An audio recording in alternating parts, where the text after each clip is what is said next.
Bonatua datang ke kantor Ombudsman RI dan meminta agar KPU RI, KPU Jakarta, KPU Surakarta hingga ANRI diperiksa terkait persoalan arsip ijazah Jokowi.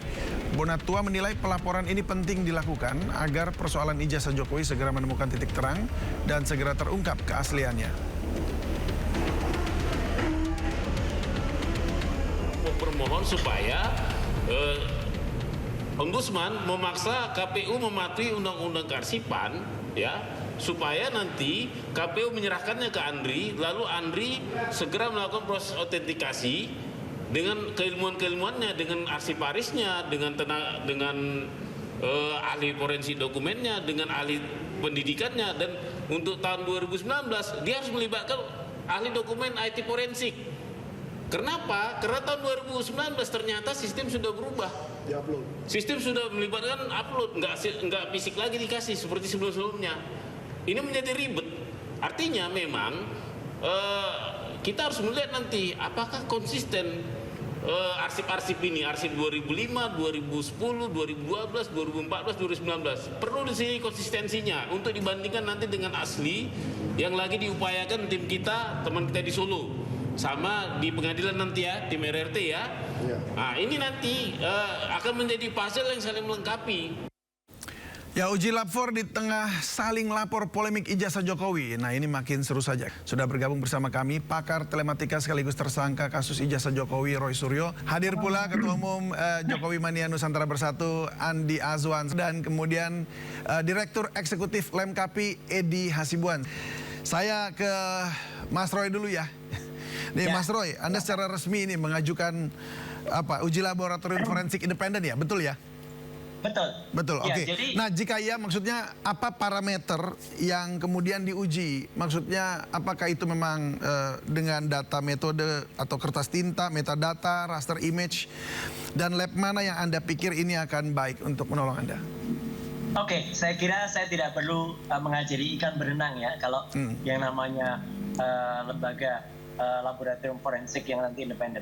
Tentu pasti sudah akan ada metode-metode yang digunakan. Tapi kenapa itu perlu dilakukan? Karena sekarang dari hasil lapor Mabes Polri saja ya, dan Polda Metro Jaya itu pun sudah bertolak belakang. Ini contohnya. Dari Mabes Polri waktu itu ditayangkan tanggal 22 Mei adalah seperti ini. Kemudian dari Polda Metro Jaya ketika gelar perkara khusus kemarin tayangannya seperti ini. Nah, sekarang dari dua ini saja, ini kan bisa kelihatan ini kan sebenarnya tidak identik. Satu fotokopi, yang satu berwarna, yang satu hitam putih, yang satu ada lekukan garis di tengahnya, yang satu tidak. Nah, dari sini saja mereka mengatakan ini identik. Identik dari mana? Dari Hongkong lah kayak gini. Nah, makanya Mas saja bisa menilai. Kalau dua hasil ini saja dikatakan identik, ini kan aneh Mas David. Makanya kita harus lihat lembaga uji forensik nanti yang kita ajukan, itu yang independen, yang bisa menguji, yang benar-benar nanti misalnya kalau ada sebuah kertas yang itu disebut, misalnya itu dikatakan mau sebagai ijazah, maka ijazah itu periksa benar dengan tadi, misalnya ya carbon datingnya, foto yang ada di sini nih, foto yang benar-benar dicetak tahun 1985 atau tidak. Karena mata awam saya saja, ya, tapi ya mata ini nggak awam sih. Saya belajar fotografi itu semenjak SD, semenjak tahun 78. Itu pun sekarang udah bisa melihat kalau hasil cetak kayak gini itu terlalu kontras. Nah, itu saja. Mulai dari situ Mas David, kita bisa melihat bahwa hasil pengujian kemarin itu perlu di-challenge lagi. Demi apa? Demi kebenaran, demi kejujuran, dan demi kemaslahatan. Ya, tapi kan Anda selama ini berulang kali menekankan data dan metode, dan Anda sendiri yakin dengan apa yang Anda sudah selidiki bersama dengan teman-teman. Kenapa perlu independen lagi gitu? Apakah memang masih ragu atau bagaimana? Perlu dilihat ya, besok itu ketika ini maju ke persidangan, posisi saya kan bukan sebagai ahli. Posisi saya itu didudukan di kursi pesakitan. Nah, jadi saya nggak bisa bersaksi selaku ahli kan. Jadi perlu ada ahli yang independen. Kalau kemudian ahli yang diajukan itu misalnya adalah ahli yang dari pihak Jokowi. Nah, ini kan konyol. Ahli dari pihak Jokowi itu misalnya siapa? Joshua Sinambela. Jelas betul Joshua Sinambela itu malah sudah berbohong pada tanggal pada tanggal 25 ya gitu. Ketika dikira ini scan, padahal itu sebenarnya bukan scan.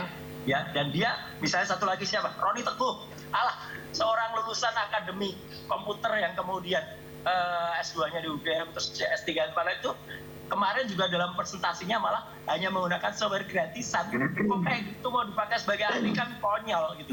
Jadi artinya orang-orang yang tidak layak ini harus di-challenge dengan lembaga yang independen. Baik. Itu, Mas David. Baik, saya ke Bang Andi. Bang Andi, apakah Anda kemudian akan menolak atau akan menerima challenge ini? Iya, kalau kita melihat ya David, apakah ada regulasinya ya untuk mengadakan namanya lapor independen itu? Ya, apapun yang telah dilakukan oleh puslapor itu adalah lembaga yang resmi milik negara, kemudian ini diakui secara nasional maupun internasional.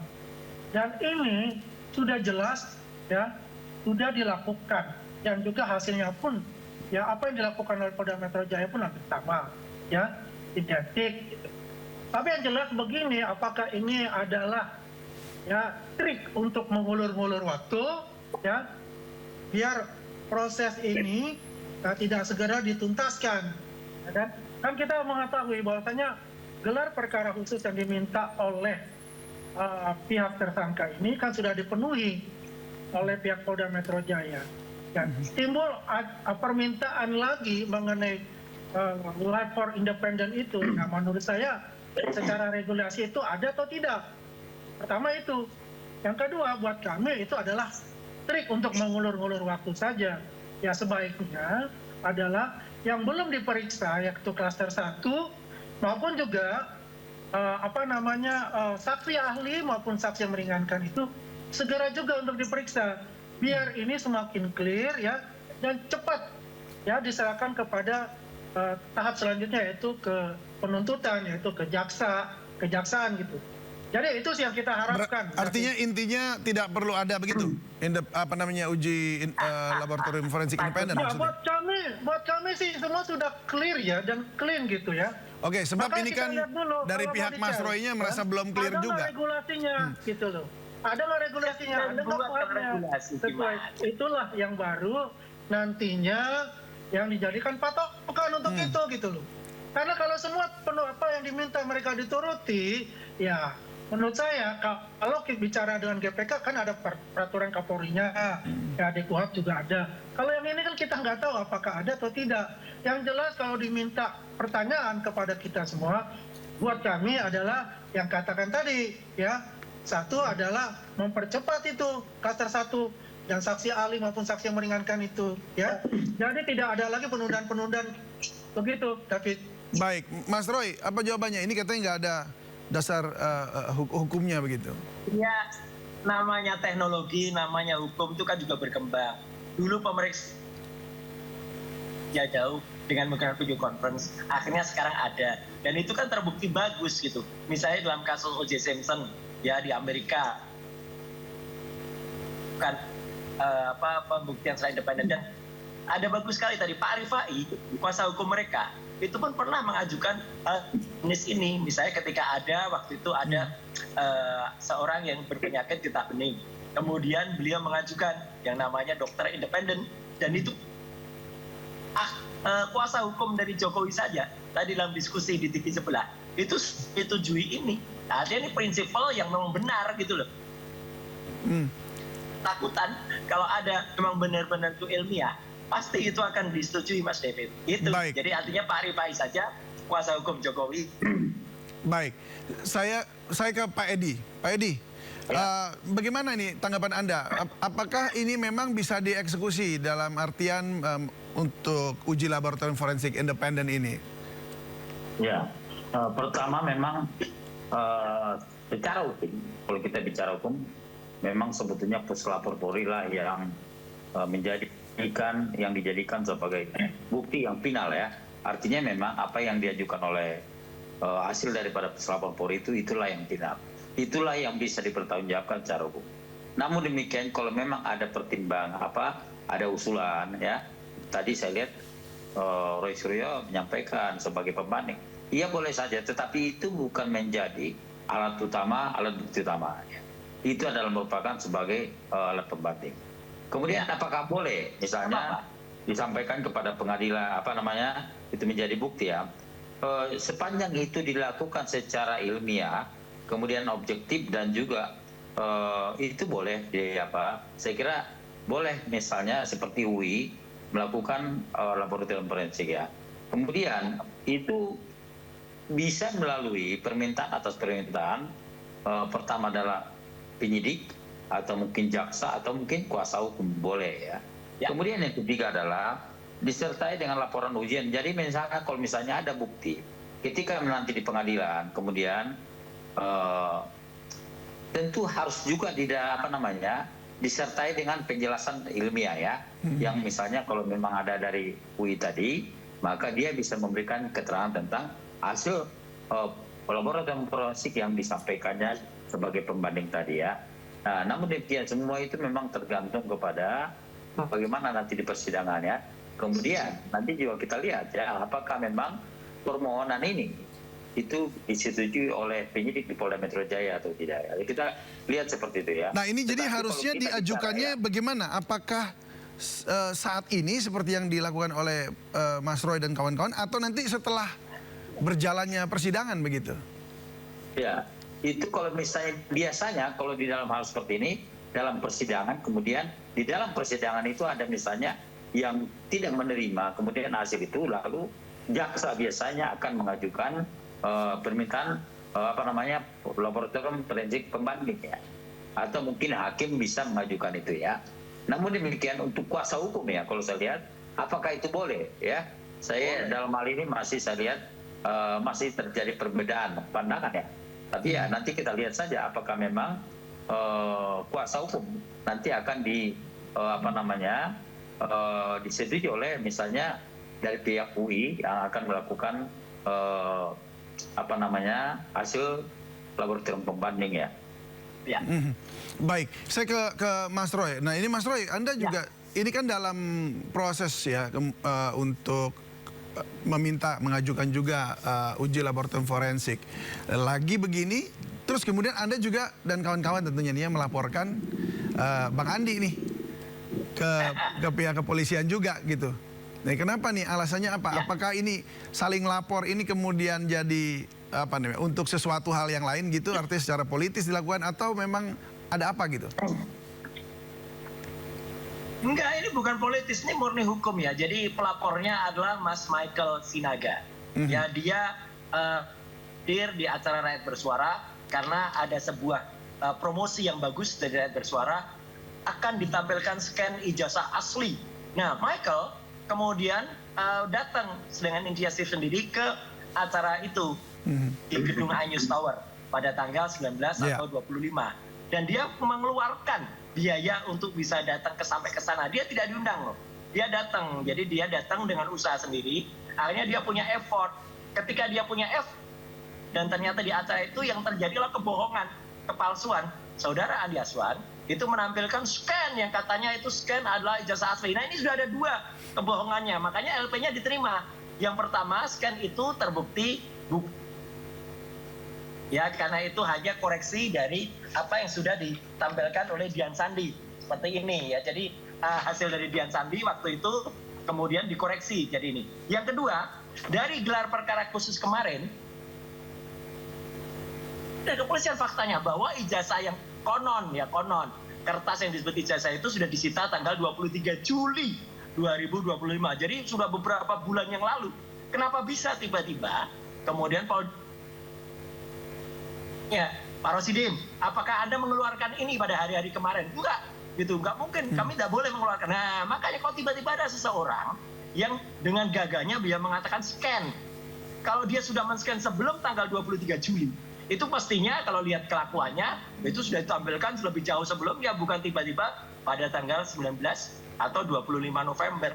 Jadi itu makanya LP-nya diterima. Nah, saya dalam hal itu menjadi ahli dari Michael Sinaga. Dr. Rismond juga akan menjadi ahli untuk menguji itu karena nanti akan ketahuan. Kalau kemudian nanti Andi Aswan itu sudah dipanggil, dia akan langsung diminta filenya. Dari filenya itu akan langsung kelihatan kapan, apakah dia di scan atau dia koreksi. Kalau metadata nggak ada, udah bohong, masuklah pasal-pasal yang dituduhkan. Itu aja. Jadi ini penegakan hukum murni, apalagi dalam acara di Rakyat Bersuara itu yang di Ainus itu ada orang namanya Joshua Sinambela. Nah, Joshua Sinambela pun gagap di acara itu. Nah, kalau Joshua Sinambela juga kena, maka kesaksian dia sebagai ahli gugur. Maka Joshua Sinambela tidak bisa lagi menjadi ahli dalam kasus yang saya Teguh misalnya, panggil juga nanti. Gitu. Jadi orang-orang yang mempersangkakan kita, membantu tersangka, itu akan runtuh dengan sendirinya. Itu tujuannya, Mas Fevi. Baik, saya mau ke Pak Edi. Pak Edi, bagaimana tanggapan Anda nih melihat ada saling lapor di tengah, kemudian ada proses hukum pengadilan mau ke arah pengadilan juga. Gara-gara orang namanya Jokowi untuk melapor itu merupakan hak mereka ini. Namun demikian nanti kan penyidik akan melihat apakah laporan itu cukup bukti untuk diteruskan atau tidak. Nanti tentu akan berdasarkan bukti-bukti yang ada, ya. Jadi kalau misalnya ada saling lapor ya silakan saja. Tapi nanti penyidik biasanya akan melihat, kemudian melihat dan melakukan analisis ya. Apakah memang laporan mereka cukup bukti untuk diteruskan atau tidak? Kalau tidak cukup bukti berarti nanti akan dihentikannya. Karena memang di situ ada di penjelasan bahwa itu tidak bisa diteruskan karena tidak ada pidananya. Ya. Baik, mungkin kalau kita lihat tadi ya, ini kan memang Bang Andi dilaporkan, terus Mas Roy juga dalam proses tersangka. Tapi kalau yang Anda lihat Pak Edi, ini maksudnya proses persidangan atau bukan persidangan, proses hukum yang berjalan ini akankah nanti lebih kepada siapa lebih cermat dalam mengatur strategi untuk bisa kredibilitas lawan dipatahkan, begitulah istilahnya ya. Tadi atau ini memang arahnya akhirnya kepada mau melihat kebenaran atau bahkan penguasaan narasi di media. Ya, saya kira memang yang tahu ini tentu yang bersangkutan ya. Tujuannya apa, melakukan laporan, kemudian apa yang menjadi misi dia nanti kan akan kelihatan ya. Tetapi lagi-lagi adalah sebetulnya kalau yang sudah di depan mata adalah kasus terhadap laporan terhadap Roy Suryo yang saat ini memang sudah masuk menjadi tersangka, kemudian ya mungkin dalam waktu dekat ini mungkin akan ada pemberitahuan dari penyidik bahwasanya apakah itu sudah lengkap atau tidak ya. Kemudian lalu diproses pengadilan ya. Dan semua tentunya memang kita mengikuti kalau kita lihat ya. Terus proses hukum yang sudah ada ya. Tinggal itu aja. Kalau misalnya ada laporan lagi bagaimana ya. Saya kira nanti itu juga akan dilihat apakah itu cukup bukti untuk dilanjutkan ya. Nanti akan dilihat sendiri. Baik. Closing statement dari Bang Andi dan juga Mas Roy. Tapi Bang Andi dulu silakan. Bang Andi. Silakan. Ya, terkait. Mas David. Ya. Saya berharap bahwasanya klaster 1 itu segera diperiksa dan kemudian juga tim ahli mereka, saksi ahli mereka itu semuanya juga cepat diperiksa sehingga cepat segera komplit ya hasil pemeriksaan itu yang bisa P21 dan dimajukan ke proses penuntutan. Karena biar bagaimanapun juga masyarakat juga menunggu akhir dari drama-drama ini gitu. Dan sampai kita tutup tahun ini tidak ada suatu konklusi dengan masalah ini. Karena biar bagaimanapun sudah clear, apapun semua permintaan dari pihak tersangka itu sudah dipenuhi oleh Polda Metro Jaya. Ya? Dan sekaligus kehati-hatian yang telah dilakukan oleh Polda Metro Jaya. Tinggal bagaimana eksekusinya seperti apa. Kalau ditanyakan kepada kami semua, apa yang harus dilakukan? Ya, sebaiknya dilakukan suatu penahanan kepada mereka itu. Biar tidak lagi terjadi suatu kegaduhan berikutnya. Yang ditahan dan kita nanti di tahun depan itu pun kita langsung bisa menyaksikan yang namanya suatu pengadilan mengenai hasil dugaan ijazah palsu ini. Baik. Sehingga masyarakat bisa terbuka, bisa melihat secara langsung. Di mana yang dikatakan menurut mereka itu palsu, di mana yang kita katakan ini adalah asli. Baik, baik. Silakan Mas Roy, closing statement juga mungkin tanggapan tadi ditahan, semoga ada penahanan begitu tadi. Itu ngaco itu, nanti saya jawab. Ada orang yang selama 10 tahun itu sudah jelas-jelas membuat kerugian. Sekarang sudah nggak jadi presiden saja, jadi kausa prima. Orang pertama yang bikin gaduh itu ya Jokowi ini. Jadi artinya apa? Dia yang harusnya bertanggung jawab. Sekarang kan terbukti anak bangsa saling lapor, saling bertempur. Gara-gara siapa? Jokowi yang sejak awal tidak kemudian secara jujur menunjukkan ijazahnya. Kalau sejak awal ijazahnya yang kayak kemarin itu ditunjukkan, udah jelas banyak orang langsung mengatakan itu palsu.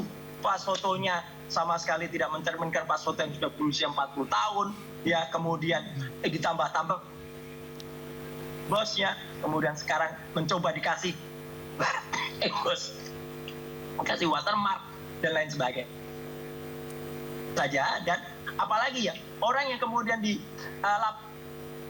jelas orang yang berbohong menggunakan scan yang katanya scan padahal bukan scan. Kalau scan itu ada metadatanya, itu nanti kita challenge lah. Itu nanti akan terbuka kelihatan. Kalau dari Dian Sandi clear. Udah. Oke, baik, kita tunggu ini hasilnya akan seperti apa sampai akhir tahun. Tapi Mas Roy, ini menjelang libur Natal sama Tahun Baru akan ada aksi lagi nggak nih? Terus saya nggak libur-libur nih. Kita tunggu saja. Kita tunggu saja tanggal mainnya. Dan kita akan lihat Pak Edi Hasibuan akan ketawa nanti. Siap, Pak Edi. Oke, baik kalau gitu. Mas Roy, terima kasih. Bang Andi, terima kasih. Pak Edi, terima kasih banyak. Salam sehat selalu dan ya selamat berlibur. Salam untuk keluarga juga.